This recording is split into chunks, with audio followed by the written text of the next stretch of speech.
성도님들 안녕하십니까?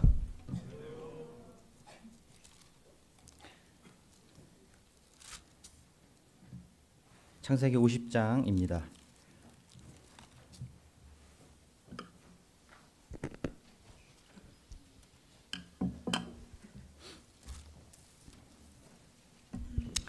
여러분 기뻐해 주십시오. 이제 오늘로서 창세기가 끝이 납니다.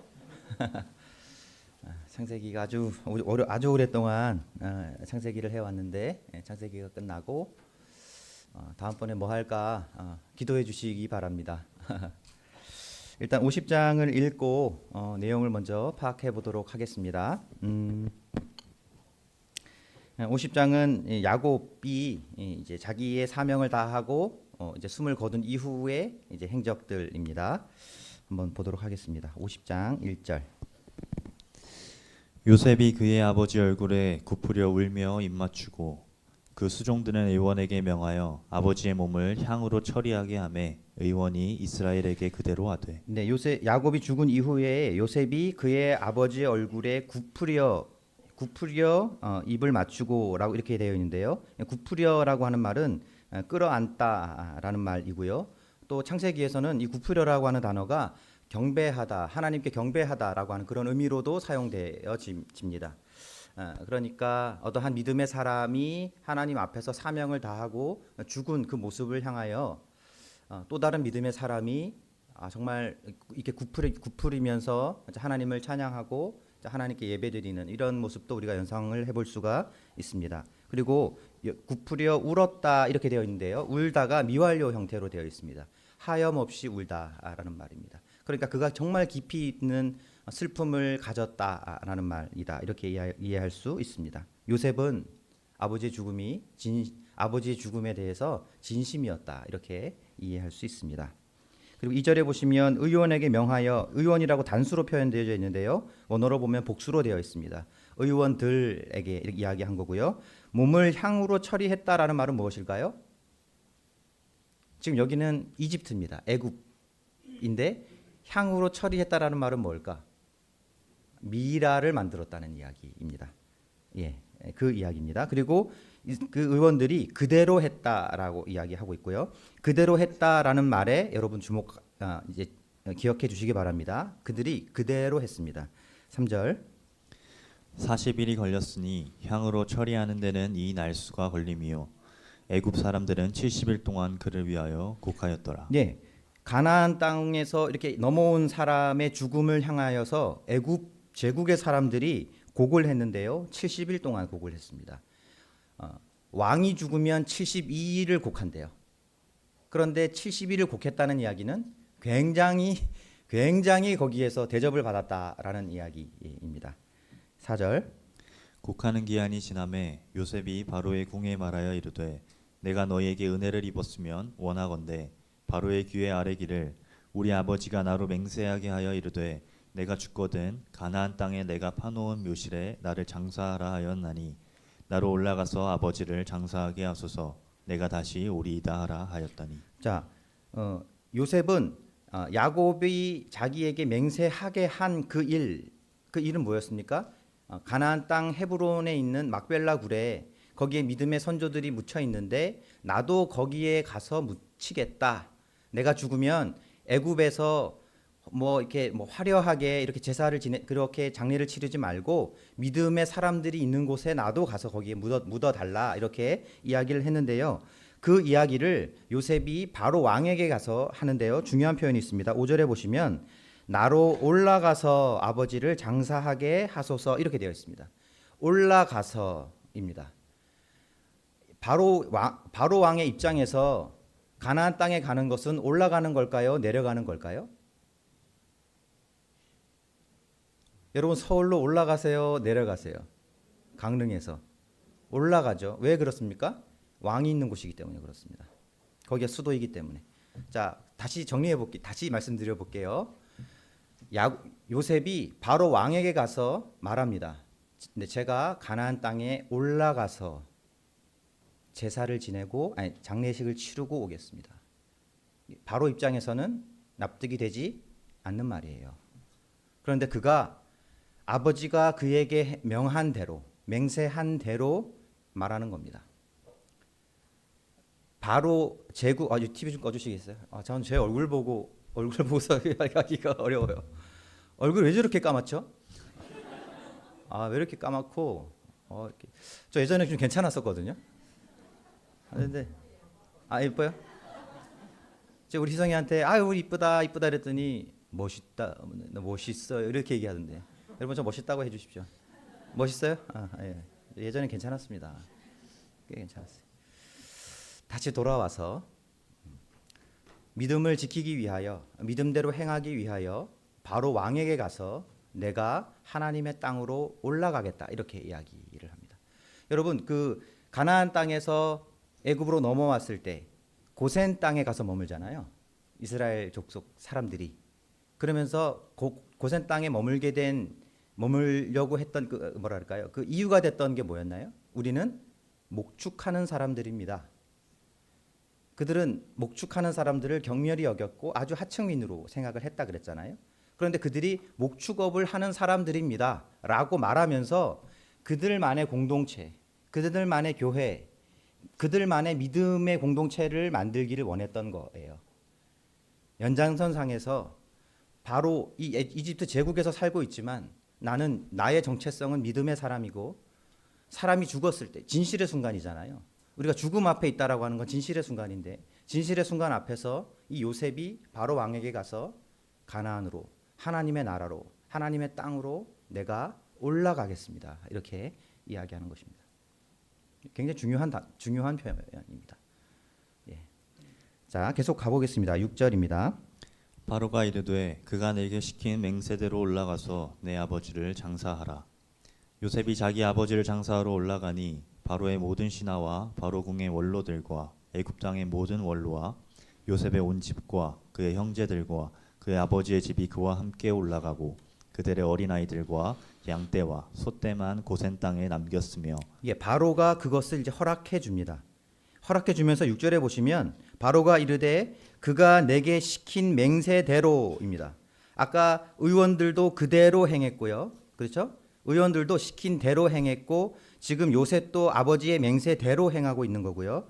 그리고 그것에 대한 반응으로 바로도 그래 그 맹세대로 올라갔다 와라 이렇게 이야기를 하고 있습니다. 그래서 온 신하들과 원로들과 모든 사람들이 그 야곱의 장례 행렬에 이제 동참하게 되는데 특이할 점은 8절에 보시면 그들의 어린 아이들과 양떼와 소떼만 고센 땅에 남겼다 이렇게 되어 있는데 이 무슨 얘기일까요? 그들을 그래도 볼모로 남겼다는 이야기일까요? 다 갔는데 일단은 자식들이랑 재산은 남겨두고 이제 올라가는 거죠. 예, 뭐 사람마다 견해가 다를 수 있을 것 같습니다. 9절. 병거와 기병이 요셉을 따라 올라가니 그때가 심히 컸더라. 그때가 심히 컸더라 이렇게 되어 있습니다. 컸다, 웅장하다라는 표현입니다. 그러니까 이방에서 넘어온 노인네 하나의 그 장례를 치르는 데 있어서 애굽 제국이 아주 웅장하고 크고 거대하게 아주 영화롭게 움직이고 있다라고 하는 것을 성경이 보여주는 거예요. 생각해 보시죠. 하나님이 어떤 사람을 영화롭게 하셨는가? 여러분 야곱의 생애의 시작은 움켜쥐는 것에서 시작을 했잖아요. 그죠? 자기 뜻대로 막 움직이려고 자기 뜻대로만 살아보려고 자기가 생각하는 대로 살아보려고 했던 그 사람이 이제 하나님 앞에서 연단이 되어서 그 삶이 정죄되어서 정말 믿음을 가진 사람으로 끝까지 하나님 안에 붙어 있는 사람으로 그가 남아져 있었더니 하나님이 그를 영화롭게 하시는 것입니다. 여러분 하나님이 여러분들의 마지막을 영화롭게 하게 되시기를 축원합니다. 예, 우리가 정말로 하나님 안에 계속해서 붙어 있다면 우리가 교회 가운데 계속해서 머물러 있다면 우리가 정말 믿음을 지키고 살아가고 하나님의 나라를 향하여 올라간다면 하나님이 우리를 영화롭게 하실 것입니다. 10절입니다. 그들이 요단강 건너편 아닷 타작마당에 이르러 거기서 크게 울고 애통하며 요셉이 아버지를 위하여 7일 동안 애곡하였더니 네. 그 땅 거민 가나안 백성들이 아닷 마당의 애통을 보고 이르되 이는 애굽 사람의 큰 애통이라 하였으므로 그 땅 이름을 아벨 미스라임이라 하였으니 곧 요단강 건너편이더라. 네, 일단 가나안 땅으로 들어갔습니다. 12절. 야곱의 아들들이 아버지가 그들에게 명령한 대로 그를 위에 따라 행하며 여러분 12절에 또 중요한 표현 하나 나오죠. 뭡니까? 네? 명령대로입니다. 지금 이 오늘 본문에서 계속 지금 등장하는 단어가 있습니다. 명령대로, 그대로 행하였다. 이것을 원어로 풀어보면 직역하면 정확하게 시킨 대로 하다입니다.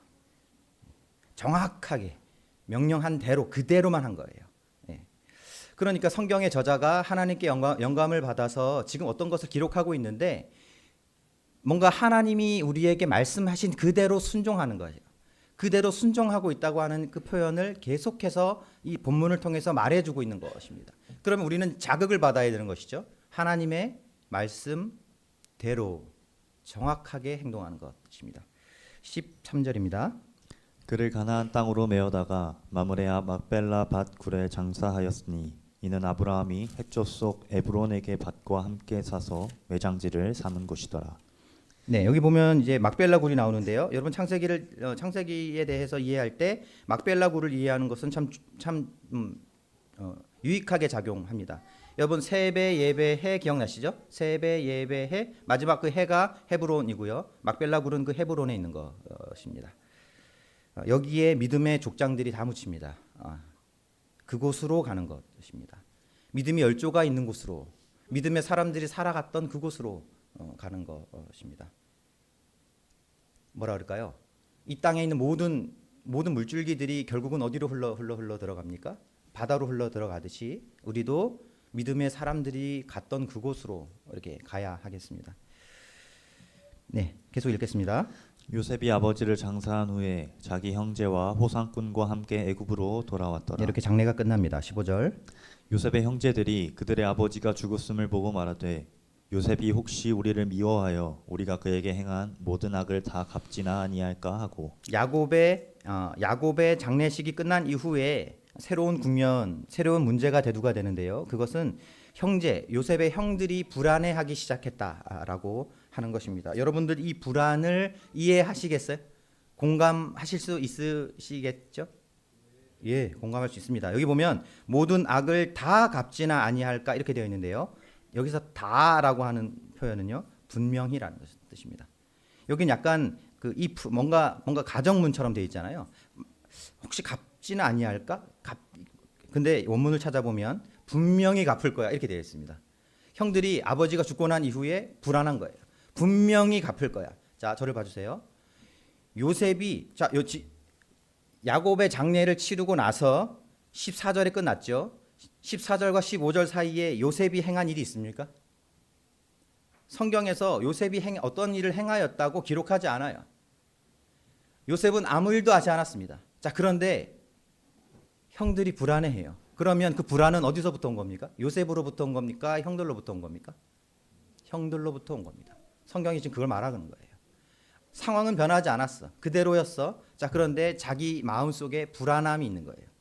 불안함이 그냥 혼자 올라오는 겁니다. 여러분, 그렇죠? 불안함이 올라오면 가만히 그 불안함을 곱씹다 보면 생각이 깊어집니까? 많아집니까?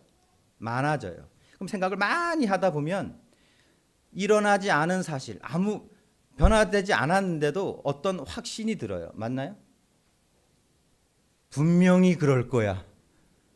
그러고 관계가 뒤틀립니다. 어떻습니까? 그러고 어떤 내 행동이 변화가 돼요. 맞습니까? 주님 저를 좀 도와주십시오. 전 이 말씀 읽으면서 주님 저를 좀 도와주십시오. 제가 그래요, 여러분. 저도 삶을 살다 보면 불안함이 막 올라올 때가 있습니다. 불안함은요, 미래가 확인되지 않을 때 그렇습니다. 아주 중요한 문제일수록 그럴 수 있어요. 그 불안함이 계속되면 생각이 많아져요. 깊어져야 하는데 많아집니다. 막 많아지면은요, 어떠한 한 곳으로 막 생각이 막 몰려요. 그리고 나서 혼자 앉아서 생각하는 거예요. 분명히 그럴 거야. 분명히 그랬을 거야. 그리고는 내 행동이 바뀌는 거예요. 자, 그런데 다시 한번 짚겠습니다. 요셉은 행한 일이 아무것도 없습니다. 자, 성경이 무엇을 이야기하고 싶은가? 예, 하나님의 나라의 관계가 지금 위협받고 있는 것입니다. 야곱이 죽은 이후에 영적인 권위가 한 세대의 권위가 사라진 이후에 그 사이에 그 공동체의 관계가 위협받고 있었다라는 것을 보여주는 것입니다. 계속 읽겠습니다. 요셉에게 말을 전하여 이르되 당신의 아버지가 돌아가시기 전에 명령하여 이르시기를 너희는 이같이 요셉에게 이르라 내 형들이 내게 악을 행하였을지라도 이제 바라건대 그들의 허물과 죄를 용서하라 하셨나니 당신 아버지의 하나님의 종들인 우리 죄를 이제 용서하소서 하매 요셉이 그들이 그에게 하는 말을 들을 때에 울었더라. 네, 요 16절에 보시면 요셉에게 말을 전하여 이르되 이렇게 되어 있습니다. 그러니까 형들이 요셉에게 찾아가지도 못하는 거예요. 이제는 그렇죠? 그러니까 그들이 불안했다가 생각이 많아져서 반드시 그렇게 할 거야라고 굳게 믿었다라고 하는 게 느껴지시죠? 요셉에게 찾아가지도 못했어요. 먼저 사람을 시켜서 그의 마음을 이렇게 녹입니다. 그 다음에 찾아가요. 우리의 죄를 용서해 주십시오. 몇 년 전 얘기입니까? 아주 십수년 전 이야기를 합니다. 근데 그만큼 그게 큰 일이었다 이렇게 이야기할 수 있고요. 자, 그런데 17절 마지막에 보시면 요셉이 그 이야기를 들을 때에 울었다 이렇게 되어 있습니다. 요셉은 분명히 MBTI가 F입니다. 저도 F입니다. F이신 분 손 들어 보세요. 아닌데 저는 T의 성향이 좋습니다. T셨으면 제가 T였으면 좋겠어요. 여러분 F는요 혼자서 상처 많이 받습니다. 여러분 저 상처 많이 받습니다. 상처 주지 마세요. 부탁 좀 드릴게요. 네, 아무튼 그가 울었어요. 여러분 야곱이 죽었을 때 요셉이 굽으려서 울었잖아요, 그죠? 네. 그리고 아버지의 장례를 행하면서도 막벨라 앞 그 부근에 가서 그가 곡 울었어요. 그리고 마음이 추스려지지 않았던 것으로 보여요. 그런데 이제 형들이 와서 관계를 막 무너뜨리고 있어요. 울었어요. 여러분 우리 MBTI와 관계없이 여러분 정말 우리가 하나님 앞에서 예레미야와 같이 정말 뜨거운 눈물을 흘릴 수 있는 그러한 신앙의 모양이었으면 좋겠습니다. 네. 계속 보겠습니다. 그의 형들이 또 친히 와서 요셉의 앞에 엎드려 이르되 우리는 당신의 종들이니이다. 요셉이 그들에게 이르되 두려워하지 마소서 내가 하나님을 대신하리이까. 당신들은 나를 해하려 하였으나 하나님은 그것을 선으로 바꾸사 오늘과 같이 많은 백성의 생명을 구원하게 하시려 하셨나니 당신들은 두려워하지 마소서 내가 당신들과 당신들의 자녀를 기르리이다 하고 그들을 간곡한 말로 위로하였더라. 네, 이제 형들과 대면을 하는데요. 요셉이 형들을 오히려 이제 위로하고 그들을 안심시키는 그런 장면이 나옵니다. 19절에 보시면 두려워하지 마소서 이렇게 이야기합니다. 그리고 21절에 보시면 기르리이다라는 말과 간곡한 말로라는 말 이 두 표현이 중요한데요. 둘 다 강의형으로 되어 있습니다. 강의형은 강조해서 말하다라는 말입니다. 제가 형님들의 자녀들을 가족들을 제가 기르겠습니다 하고 아주 강하게 이야기하는 거고요. 간곡한 말로 말해요. 이 간곡하다 한 말로라는 말은요. 레밤이라고 발음을 하는데요. 마음이라는 뜻이고요. 직역하면 마음 위에다 말하다라는 말이에요. 그러니까 형들이 불안해하는 그 마음 위에다가 말해준 거예요. 예. 분명히 F 맞죠, 그죠? 예. 상대방이 어려워할 때, 힘들어할 때 요셉은 한 일이 아무것도 없었어요. 그러나 상대방이 마음이 불안해하고 있잖아요, 그죠? 그래서 그들에게 논리로 말하는 것이 아니라 옳고 그름 앞뒤 정황 따져서 말하는 것이 아니라 그 마음 위에다가 말해주는 거예요. 여러분 우리 마음 위에다가 말합시다. 마음 위에다가 기도합시다. 상대방의 마음 위에다가 그렇게 대하는 우리의 관계가 되었으면 좋겠습니다. 자, 그렇게 그런 문제가 지나가고요. 22절입니다. 요셉이 그의 아버지의 가족과 함께 애굽에 거주하여 110세를 살며 에브라임의 자손 3대를 보았으며 네. 므낫세의 아들 마길의 아들들도 요셉의 슬하에서 양육되었더라. 요셉이 그의 형제들에게 이르되 나는 죽을 것이나 하나님이 당신들을 돌보시고 당신들을 이 땅에서 인도하여 내사 아브라함과 이삭과 야곱에게 맹세하신 땅에 이르게 하시리라 하고 여러분 24절 나는 죽을 것이나 하나님이 당신들을 돌보시고 이 말 어디서 들어보셨어요? 나는 죽지만 하나님이 여러분들을 돌보실 겁니다. 이거 어디서 나온 말입니까?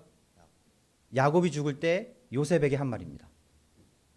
네, 야곱이 이제 나에게 내가 죽으면 나를 저쪽 막벨라 굴에 가서 묻어라. 죽음이 성큼 다가왔을 때 그때 그 이야기를 할 때 나는 죽지만 하나님은 계속해서 살아계셔서 너희들을 인도하실 거야. 그 얘기를 했거든요. 그죠? 그 얘기를 지금 다음 세대에 넘어와서 요셉이 그 다음 세대에게 말하고 있는 것입니다. 지금 성경의 의도를 이해할 수 있을 것 같습니다. 25절 요셉이 또 이스라엘 자손에게 맹세시켜 이르기를 하나님이 반드시 당신들을 돌보시리니 당신들은 여기서 내 해골을 메고 올라가겠다 하라 하였더라. 요셉이 110세의 죽음에 그들이 그의 몸에 향 재료를 넣고 애굽에서 입관하였더라. 예, 향 재료를 넣었다는 말은 미라를 이야기하고요. 애굽에서 입관하였더라 하면서 창세기가 끝납니다. 요셉의 생애도 끝나지요. 믿음은 하나님의 섭리를 사는 것입니다. 벌써 14번째 시간입니다. 오늘은 야곱의 죽음 이후에 한 세대에 지나간 이후에 요셉의 행적을 통해서 오늘은 요셉의 어떤 했었던 행동들을 통해서 오늘은 교훈을 받기를 원합니다. 첫 번째로 요셉이 야곱의 죽은 이후에 무엇을 행했는가? 야곱의 명령대로 장례를 치릅니다. 이것은 사람이 죽었으니까 자연스럽게 장례를 치루었다라고 그렇게 이해하면 안 되는 대목이지요. 야곱의 명령, 야곱의 장례식은요 믿음의 유전을 의미합니다. 말씀드렸던 것처럼 바로에게 가서 내가 가나안 땅에 올라가서 장례를 치르고 오겠습니다. 나는 하나님의 나라에 가서 하나님의 나라로 올라가겠습니다. 이렇게 이야기를 하죠. 그리고 오늘 성경 본문에 보면 그대로 행하였더라, 맹세대로 행하였더라 그런 것들이 계속해서 반복이 돼요. 그러니까 장례식을 야곱이 죽은 이후에 장례식을 치루었다는 말은 그가 믿음 안에서 주어진 말씀대로 계속해서 행하였다라고 하는 교훈을 얻을 수 있습니다. 너무 당연한 이야기죠. 믿음으로 살아감에 있어서 또 하나님의 섭리를 살아감에 있어서 우리가 마지막까지 해야 될 일은 하나님의 말씀대로 그 믿음의 계보대로 순종하며 그대로 행하는 것입니다. 말씀대로 행하는 그것이 믿음입니다. 여러분 중요한 이야기를 제가 한번 말씀드려 볼게요. 여러분 오해 없으시기를 바랍니다. 여러분 우리가 구원받을 때 무엇으로 구원받나요? 행위로 구원받나요? 믿음으로 구원받나요? 믿음으로 구원받습니다. 믿음이 먼저예요. 그래서 모든 서신서는 믿음에 대한 이야기를 해요. 행위로 구원받는 곳으로 돌아가서는 안 된다 이렇게 이야기합니다. 구약에 있는 성경들, 구약에 나타난 이스라엘 백성들에게 있어서 항상 문제가 됐던 죄가 있었어요. 그게 뭔지 아세요 혹시? 우상숭배입니다. 예, 그렇습니다. 우상숭배예요. 항상 우상숭배가 있었어요. 그래서 하나님이 우상숭배하지 말아라 계속 그래요. 그런데 이스라엘 백성은 항상 우상숭배를 해요. 여러분 구약 성경을 읽으실 때는 우상숭배에 대한 개념을 넣으시고 읽으시면 이해가 빠르실 거예요. 그래서 결국은 그들이 바벨론에 의해서 나라가 없어집니다. 성전도 없어집니다. 자, 성전에서 하나님께 예배드려야 되는데 최소한 1년에 3번은 와서 예배를 드려야 되는데 성전이 없어졌으니까 예배 드릴 수 있습니까? 없습니까? 없지요. 자, 그리고 바벨론으로 포로로 잡혀갔어요. 성전에 갈 수도 없고 성전도 없고 포로로 잡혀가 있었으니까 돌아올 수도 없어요. 그러니까 이 이스라엘 사람들이 어떻게 했냐면 일단 첫 번째 회개했어요. 우상 숭배는 이렇게 안 좋은 거구나. 두 번째, 우리가 여기에서라도 어떻게 좀 해보자 해서 생긴 게 회당입니다. 신약 시대에 넘어가면 회당이 계속 나오잖아요. 그래서 사람들이 회당을 만들고 히브리 남자 9명 이상만 있으면 회당을 만들어서 거기에서 하나님 말씀 율법을 기록하고 거기서 그것을 낭독하고 읽었어요. 그러면 중요하게 대두되는 사람이 누구였을까요? 서기관입니다. 제사를 지낼 때는 제사장이 파워가 좋았는데 이제 포로로 잡혀가니까 서기관이 파워가 좋아진 거예요. 그래서 거기서 율법을 막 이렇게 읽으면서 그들 나름대로 믿음을 지키는 거예요. 그게 굉장히 강해졌어요. 그러니까 나중에는 무엇이 문제가 되었을까요? 율법주의가 문제가 되는 거예요. 이해가 되시죠? 그러니까 우상 숭배가 문제가 돼서 말씀으로 돌아가자고 했더니 나중에는 이게 또 이렇게 돼 가지고 율법주의가 또 돼 버려 가지고 신약을 읽으실 때는 율법주의가 항상 문제가 되는, 그렇게 읽으시면 좋을 것 같습니다. 어쨌든 다시 돌아갈게요. 우리는 믿음을 강조합니다. 믿음이에요. 믿음으로 시작합니다. 믿음으로 구원받아요. 자, 그런데 믿음으로 구원받은 이후에는 행위가 중요합니까? 믿음이 중요합니까? 성경에서 뭘 말한다고 생각하세요? 네? 예. 여러분, 구원받을 때는 믿음이 먼저인데요. 구원받은 이후에는요, 행함이 먼저입니다. 여러분, 믿음은 우리에게 구원을 갖다 줘요. 그리고 구원받은 이후에는요, 우리가 하나님의 말씀을 행할 때 더 큰 믿음을 가져다 줍니다. 우리가 믿음이 없는 이유는, 우리가 더 큰 믿음이 없는 이유는 행함이 없기 때문이에요. 이해되시죠? 우리가 하나님 말씀을 듣습니다. 하나님 말씀을 이해해요. 또 하나님 말씀이 전해질 때, 하나님 말씀 좋았어. 하지만 행하지 않잖아요. 여러분, 우리에게 믿음이 주어지지 않습니다.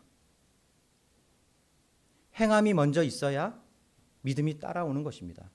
저는 문맥 이해되시죠? 예, 구원받은 이후의 삶을 말하는 것입니다. 성화되는 삶에 있어서는요, 순종이 있어야 믿음이, 더 큰 믿음이 따라오는 것입니다. 돌아와서 요셉이 야곱이 죽은 이후에 그가 말한 대로 행했습니다. 그러면 그에게 무엇이 따라왔을까요? 믿음이 따라왔습니다.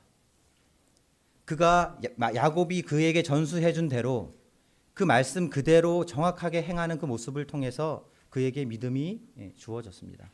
그가 죽을 때 뭐라고 말하나요? 나는 죽지만 하나님은 계속 우리들을 인도할 거야. 그에게 믿음이 있었다라는 것을 알려주는 것입니다. 여러분들 구원 받으셨습니까? 그렇다면요, 여러분들 이제는 순종하셔야 믿음이 찾아옵니다.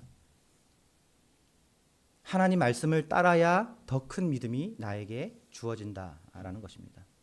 우리가 성장하지 못하는 이유는, 우리가 더 큰 믿음을 소유할 수 없는 이유는 우리가 말씀을 듣고 행하지 않기 때문일 수 있습니다. 여러분, 이것은 야고보서의 가르침입니다. 두 번째로는요, 요셉의 행적 두 번째는요, 공동체의 관계를 위해서 노력했습니다.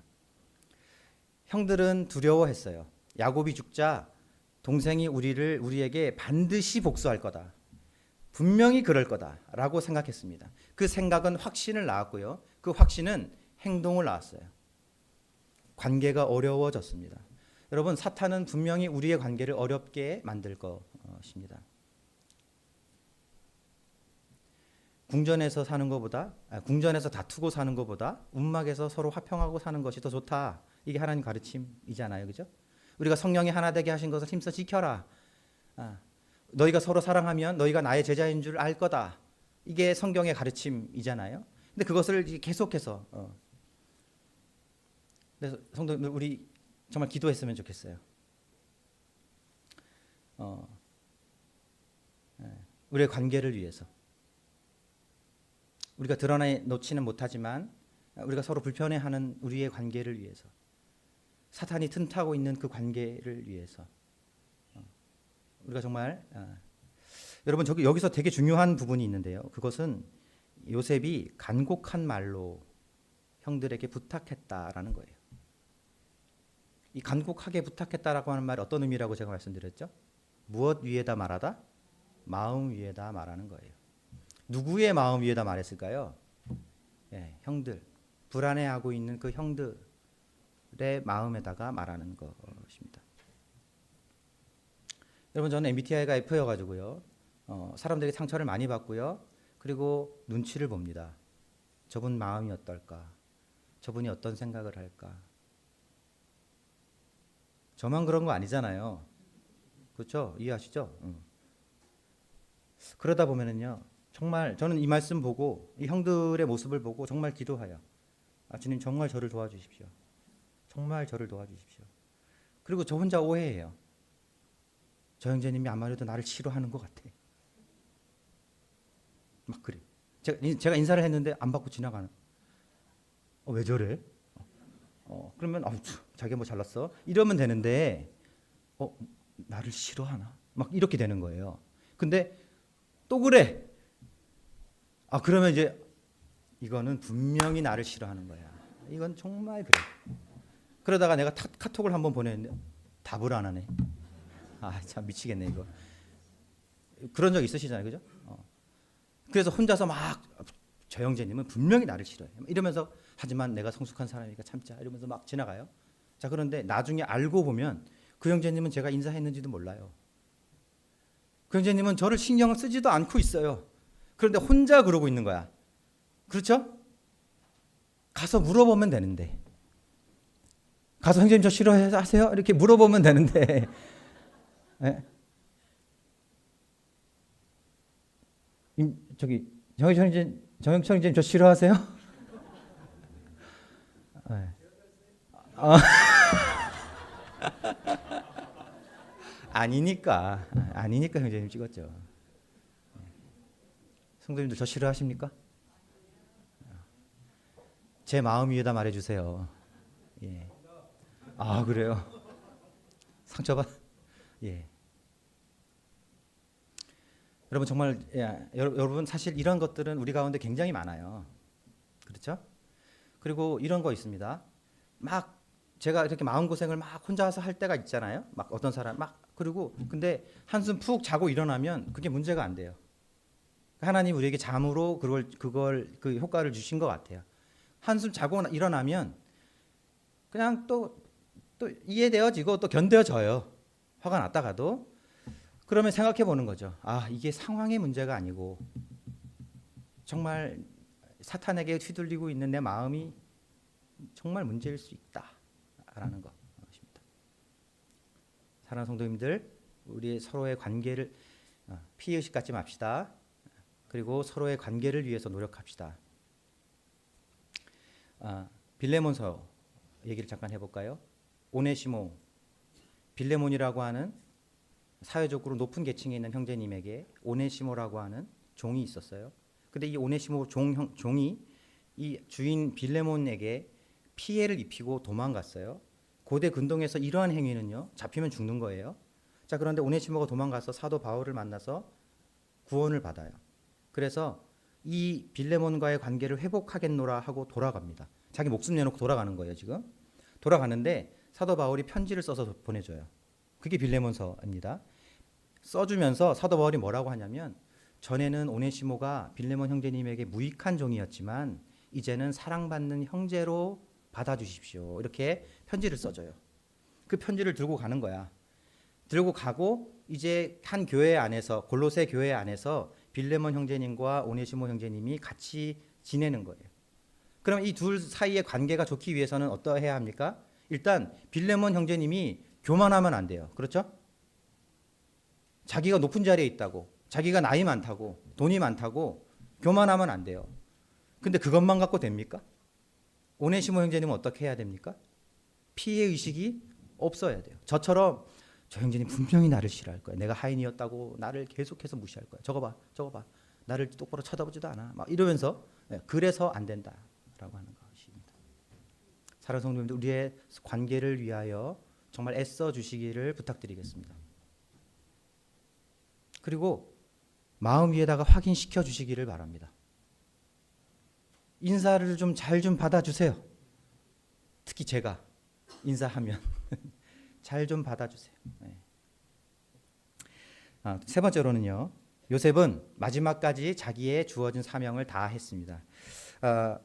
요셉의 사명이 무엇이었습니까? 요셉의 생애에서 클라이막스라고 할 수 있는 장면은 형들에게 자기의 정체를 탁 드러내는 장면입니다. 창세기 45장인데요. 거기에 보면 형들에게 내가 요셉입니다 라고 탁 터뜨리면서 불안해하고 있던 형들에게 이런 말을 해줘요. 형들이 나를 팔아넘겼다고 해서 불안해하지 마십시오. 두려워하지 마십시오. 저를 여기로 보내신 이는 형님들이 아니라 하나님입니다. 이 기근 속에서 우리 민족, 우리 가족들을 보호하려고, 지키고 보호하려고, 하나님의 믿음의 공동체를 보호하려고 하나님이 저를 먼저 보내신 거지 형들이 보낸 게 아닙니다 라고 하나님의 사명을 이해해요. 자기의 역할이 뭐냐? 이 공동체를 보호하는 거예요. 오케이, 이해되셨죠? 자, 그런데 오늘 본문 21절에 보겠습니다. 당신들은 두려워하지 마소서. 내가 당신들과 당신들의 자녀들을 어떻게 하겠다? 보호하겠다는 말이에요. 그리고요, 22절 볼게요. 요셉이 그의 아버지의 가족과 함께 애굽에 거주하여 110세를 살며 에브라임 자손 3대를 보았다. 3대를 보호했습니다. 므낫세의 아들 마길의 아들들이라고 되어 있는데요. 므낫세는 요셉의 아들이잖아요. 마길은 므낫세의 첩의 아들들이에요. 그러니까 요셉 성경이 지금 의도적으로 이 마길의 아들들을 언급한 것은 어떤 의도일까요? 그가 얼만큼 정말 자기 가족들을 철저하고 정말 충성스럽게 보호했는지를 마지막에 보여주는 거예요. 그가 마지막까지 사명을 다하고 있다. 죽을 때까지. 죽는 장면을 막 보여주면서 그가 어떻게 자기 민족을 보호했는지를 조명해서 보여주고 있다는 것입니다. 자, 생각해 보시죠. 야곱이 죽을 때는 어땠습니까? 자기 12아들들에게 예언하기를, 축복하기를 다 마치고 난 다음에 두 발을 모으고 숨을 거두었다. 이렇게 되어 있잖아요. 그죠? 네, 사명을 다하는 것입니다. 마지막까지 그리스도인으로서 하나님께 받은 일들을 마지막까지 요셉도 다하는 것입니다. 여러분들도 마지막까지 하나님의 사명을 다하게 되시기를 바랍니다. 네. 정말 그렇게 되시기를 바랍니다. 여러분, 이 교회에서 여러분들의 위치는 무엇입니까? 여러분들의 역할은 무엇입니까? 여러분들 여기 이 교회에 왜 오십니까? 지체로서 오시는 거 아닙니까? 그렇죠? 지체는 역할이 있는 거 아닙니까? 하나님 앞에서 정말 하나님의 나라를 위하여 정말 뭐라도 해야 합니다. 마지막까지 사명을 다해야 합니다. 제가 지난주에 세미나가 있어서 서울에 다녀왔거든요. 세미나에 갔는데 그 예배당이 되게 좋더라고요. 이거 저희들은 빔 프로젝트인데 이게 이제 LCD 모니터더라고요. 저희들도 나중에 이거 바꾸시죠. 그리고 또 뭐가 좋았냐면 조명이 좋았어요. 조명을 쫙 비추니까 말씀 전하시는 분이 좀 되게 거룩해 보이더라고. 저도 지금 아까 화면이 되게 시커멓게 나왔는데 거룩해. 그런데 그냥 문득 그런 생각이 들었어요. 아, 조명이 너무 좋으니까 이 말씀 전하는 곳이 무대 같다라는 생각이 들었어요. 그냥 하나의 어떤 그런 쇼. 실제로는 아닌데 그렇게 보일 수도 있겠다. 쇼같이 보이는 거예요. 여러분, 교회는요. 여러분, 교회에서 여러분들 관객이 되시면 안 돼요. 예배 드릴 때 관객이 되시면 안 됩니다. 성도와의 관계에 있어서도 관객이 되시면 안 돼요. 여러분들이 주인공이 되셔야 합니다. 여러분들이 주인이 되셔야 해요. 이건 제가 목회자로서 드리는 말씀이 아니에요. 하나님 말씀이 여러분들에게 주어진 사명, 그것을 여러분들이 마지막까지 하나님 앞에서 받은 그것이 무엇이든지 간에 끝까지 하라고 가르치고 있는 것입니다. 요셉이 행했던 마지막 모습은요. 요셉 역시도 받은 믿음을 다음 세대에게 전수했습니다. 아까 말씀드렸던 것처럼 24절에 보시면 요셉은 죽을 때 유언으로 자기가 야곱에게 들었던 그 말을 그대로 해줍니다. 나는 죽지만 하나님은 영원하시다. 여러분, 우리 여호와 하나님만을 섬깁시다.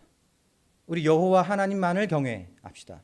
여러분, 믿음을 전수해 준다라고 하는 것은요, 불씨를 전달해 주는 것이라고 했습니다. 나의 자식들에게 불씨를 전달해 주는 거예요. 내 자식들이 자신의 삶을 살아감에 있어서 인간적인 생각, 인간적인 방법, 세상적인 그 무엇으로 자기의 삶을 비추는 것이 아니고 하나님의 말씀으로, 하나님의 믿음으로 비추면서 가라고 정말 안전한 그 방법을 알려주는 것입니다. 마지막에 해야 할 일은 그것입니다. 요셉은 말씀대로 행하면서 그 믿음을 다음 세대에게 넘겨준 것입니다. 여러분들의 자녀에게 넘겨주셔야 해요. 정말 여러분들의 자녀에게 믿음을 넘겨주시게 되기를 바랍니다. 믿음은요, 하나님을 바라보는 것입니다. 하나님의 말씀대로 살아가는 것입니다. 또 하나님이 걸으셨던 그 길을 걷는 것입니다. 하나님이 우리에게 주신 그 사명을 마지막까지 다하는 것입니다. 그것을 넘겨주셔야 합니다. 믿음은 하나님의 섭리를 사는 것입니다. 14번째 시간이었고요. 요셉의 행적이었습니다. 요셉의 행적을 통해서 우리가 이제는 어떠해야 하는지를 알 수 있는데요. 첫 번째로는 요셉은요, 야곱의 명령대로 행하였습니다. 하나님의 말씀대로 행하는 것입니다. 우리는 구원받을 때는 믿음으로 받지만 구원받은 이후에는 행함이 믿음을 가져다 준다, 이렇게 말씀을 드렸습니다. 두 번째로 믿음의 공동체의 관계를 위하여 그는 애썼습니다. 사탄이 틈타고 있는, 그냥 혼자서 막 틈타고 있는 그런 관계의 어려움 속에서 그는 사람의 마음 위에다가 이야기함으로 그 관계를 회복했습니다. 그리고 또 하나는요, 여러분, 형들과 요셉의 관계 중에 누가 갑입니까? 요셉이 갑입니까? 형제들이 갑입니까? 요셉이 갑이에요.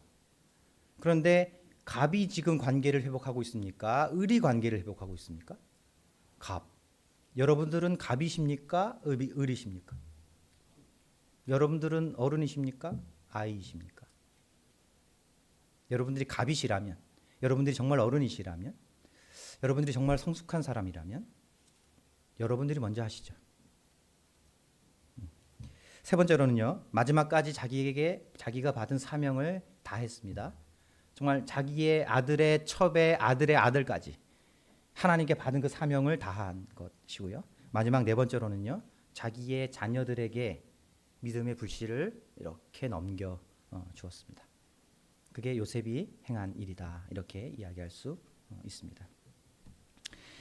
한 말씀만 드리고 마치도록 하겠습니다. 요셉의 생애는 저도 이게 14번까지 될 줄 몰랐어요.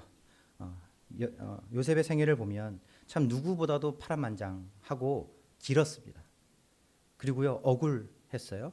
하지만 아주 큰 민족적인 역사를 이루어낸 게 요셉의 생애였다, 이렇게 정의할 수 있습니다. 참 큰 인생이었어요. 정말 대단한 인생이었다라고 말씀드릴 수 있습니다. 자, 그런데 아이러니하게도 이러한 요셉의 생애에 아이러니한 특징이 하나 있어요. 그게 뭐냐? 뭔 것 같으세요? 요셉이 하나님과 직접 대화하는 장면이 없습니다. 아브라함, 이삭, 야곱에게는요, 하나님이 직접 나타나세요. 꿈이든 뭐든. 그리고 직접 말씀하세요. 그런데 요셉의 삶에는요, 하나님과 요셉이 대화했다는 장면이 나오지 않아요. 흔적도 없습니다. 이렇게 크고 대단하고 정말 민족적이고 아주 긴 이러한 인생, 믿음의 인생을 살아감에 있어서 그러면 하나님이 직접 그에게 나타나셔서 말씀해 주셨어야 되는데 그 장면이 나오지 않아요. 저는 이것은 성경이 우리에게 어떤 의도를 가지고 그렇게 하고 있다라고 보여집니다. 그게 뭘까? 여러분, 때로 믿음은요, 하나님이 보이지 않아도, 하나님이 나에게 말씀하시지 않는 것 같아도 그래도 하나님을 바라고 쫓아가는 것입니다. 여러분, 기도할 때 너무 힘들어서 내가 어떻게 기도해야 될지 모를 때 있으시죠? 그렇죠? 그때도 하나님께 기도하는 거예요. 교회 오기 싫을 때 있으시죠? 그때도 그냥 교회 오는 거예요. 모이기를 힘쓰라 하셨으니까. 하나님을 바라고 싶지 않을 때도 있어요. 그래도 그냥 하나님을 바라는 거예요. 믿음은요, 때로는 하나님과의 친밀한 관계, 소위 말하는 그 친밀한 관계 속에서 하나님께 내가 말하고, 또 하나님 나의 말씀을 통해서, 또 성도들을 통해서 말하고, 이렇게 이런 작용을 통해서 뭔가 신앙생활이 될 때가 있습니다. 맞습니다. 그럴 수 있습니다. 그런데 또 한편으로는요, 하나님이 나에게 아무런 말씀 없이 그냥 어떤 힘든 시기를 막 보내게 될 때도 있어요. 그래도 하나님을 바라고 쫓아가는 것, 그것도 믿음이다, 이렇게 말하는 것입니다. 사랑하는 성도님들, 하나님의 섭리가 우리의 삶 가운데 충만하다고 하는 사실을 기억하시게 되기를 바랍니다. 그리고 어떠한 순간에도 하나님을 경외하고 하나님을 순종하고 하나님만 섬기는 그 삶을 놓치지 않으시게 되기를 바랍니다.